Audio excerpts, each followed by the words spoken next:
Il va jusqu'à enlever des enfants de moins de 15 ans. Des bébés dont le seul crime est d'être les enfants d'Ely Kamano. C'est le seul crime qu'ils ont commis. Après les opposants, les journalistes et les membres de la société civile, ce sont désormais les proches des voix critiques du pouvoir qui sont enlevés dans la Guinée de Mamadi Doumbouya. Depuis plusieurs mois, parents ou collaborateurs de figures de l'opposition disparaissent ou sont arrêtés dans des conditions troubles. Un nouveau modus operandi des ravisseurs qui déplace la pression politique vers les familles et installe la peur dans toute la société.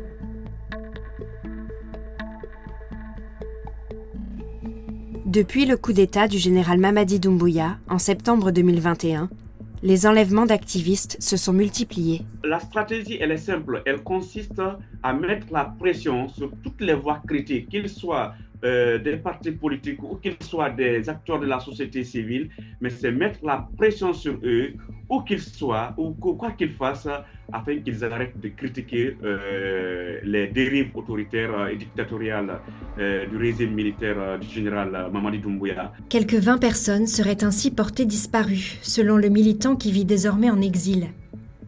Parmi elles, 2 activistes du Front national pour la défense de la Constitution, Oumar Silla, alias Fonike Mengue, et Mamadou Biloba, ont été arrêtés par les forces de défense et de sécurité le 9 juillet 2024. Jusque-là, on n'a aucun signe de vie, on n'a aucun perdu. C'est vraiment pas facile. Plus les jours passent, plus la douleur elle s'intensifie et plus l'incertitude elle devient difficile à supporter. Selon le témoignage d'un rescapé de l'enlèvement, ils auraient été transférés dans un lieu de détention sur l'île de Kassa, au large de Conakry. Les autorités affirment ne détenir aucune de ces personnes. Autre disparu, l'ancien secrétaire général du ministère des Mines, Sadou Nimaga, disparu le 17 octobre 2024 à Conakry, le journaliste Habib Marwan Kamara, également arrêté dans la capitale guinéenne le 3 décembre 2024, ou encore Néné Oussou Diallo.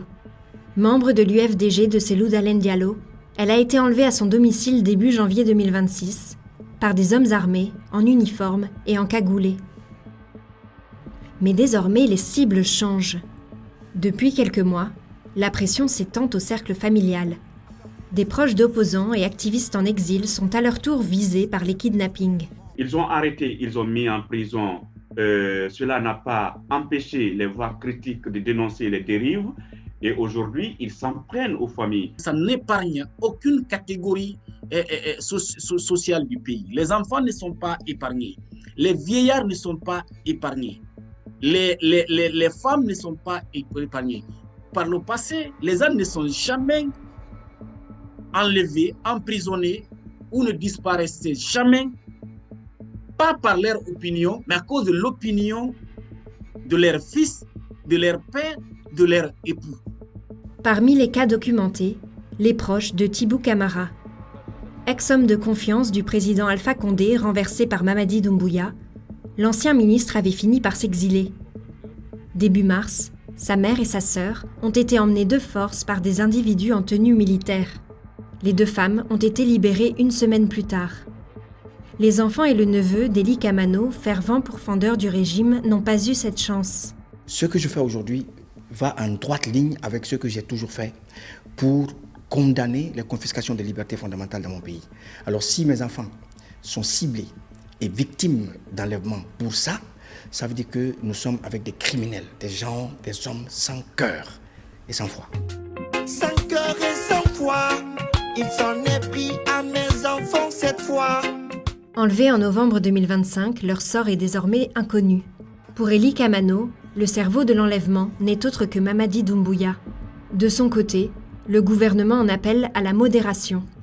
Lorsque vous indexez le chef de l'État, c'est quand même un peu trop pour justifier votre colère ou votre souffrance. Si vous n'avez pas de preuves pour étayer ce que vous dites, ça reste une accusation simplement sensationnelle pour qu'on parle de soi.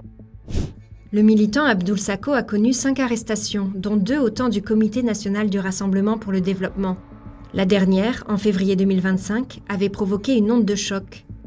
Retrouvé dans un état critique et torturé selon ses avocats, il s'est réfugié à l'étranger. Pour lui, la situation est inédite.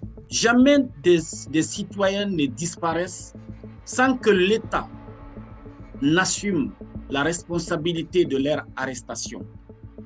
Jamais les gens ne se couchent avec la peur au ventre d'être enlevés pour des destinations inconnues d'ici le matin ou quittent de leur domicile avec la peur de rentrer le soir, de ne pas pouvoir rentrer le soir sans que leur famille ne chasse où ils sont ou quelle a été leur destination.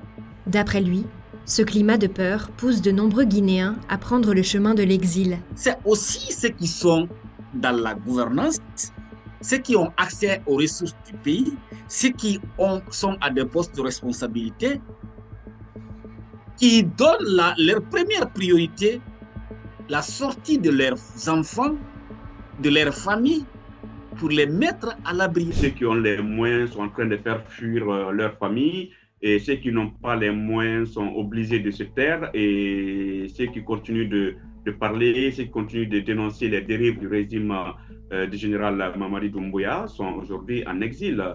Le Haut Commissariat des Nations Unies aux droits de l'homme a publié plusieurs communiqués appelant les autorités guinéennes à mettre fin à ces pratiques. Nous exhortons les autorités à prendre toutes les mesures nécessaires pour assurer leur retour immédiat et en sécurité auprès de leurs proches, ainsi qu'à mener une enquête rapide, approfondie et impartiale sur leur disparition et à traduire les responsables en justice. Les autorités guinéennes ont annoncé l'ouverture d'enquêtes sur certaines disparitions. Mais pour de nombreux activistes, ces enquêtes ne sont que de façade. En décembre 2025, le procureur général de la Cour d'appel de Conakry a averti que toute personne mettant en cause le gouvernement ou la junte risquait des poursuites pour diffamation et outrage. Aucune de nos familles n'est à l'abri, n'est en sécurité, parce que le régime militaire est devenu paranoïaque.